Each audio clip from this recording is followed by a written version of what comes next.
10 വചനം, അതിനകത്ത് നഷ്ടം വരുമോ എന്നൊക്കെ ഒരു പേടി വരും. അയ്യോ അപ്പോൾ എൻ്റെ പൈസ പോയില്ലേ, എൻ്റെ പറമ്പ് പോയില്ലേ. പോട്ടടാ, പോട്ട്. പറമ്പ് പോയാൽ എന്നാ, ഈ പറമ്പ് മുഴുവൻ ഉണ്ടാക്കി ദൈവം നിൻ്റെ ചങ്കത്തിരിക്കുകയല്ലേ. പറമ്പ് പോട്ട്, ഈ ഭൂമി മുഴുവൻ ദൈവത്തിൻ്റെതാണ്. നിനക്ക് വേണ്ടത് നല്ല എക്കൽ ഭൂമി ദൈവം നിനക്ക് തരും. നിന്റെ പേരിൽ എഴുതി ആധാരം ചെയ്തിട്ടേ നിന്നെ നീ അറിയത്തുള്ളൂ. തരും. ഉറക്കെ പറ ഹല്ലേലൂയാ. ചെത്തി പറഞ്ഞേ ഹല്ലേലൂയാ, ഹല്ലേലൂയാ, ഹല്ലേലൂയാ, ഹല്ലേലൂയാ. നീ എന്നെ വിശ്വസിക്കുക, എന്നെ വിശ്വസിച്ച്. എനിക്ക് അത്രയ്ക്ക് ഉറപ്പുള്ളതുകൊണ്ടാണ് ഞാൻ പറയുന്നത്. എനിക്ക് അത്രയ്ക്ക് ഉറപ്പുള്ളതുകൊണ്ടാണ് ഞാൻ പറയുന്നത്. പറ്റിക്കാൻ പറയല്ലോ കേട്ടോ.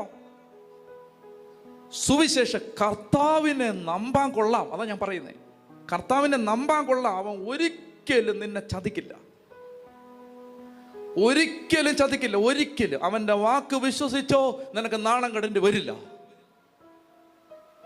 വരില്ല. അതുകൊണ്ട് സുവിശേഷം ബൈബിള് പഠിക്കാൻ ആർത്തിയോടെ വരണം, പഠിക്കണം, ജീവിക്കണം. ജീവിക്കുമ്പോൾ ദൈവം നിനക്ക് വേണ്ടി പ്രവർത്തിക്കും, ദൈവം നിനക്ക് വേണ്ടി പ്രവർത്തിക്കും. നമുക്ക് മുട്ടുകുത്താം. കർത്താവേ,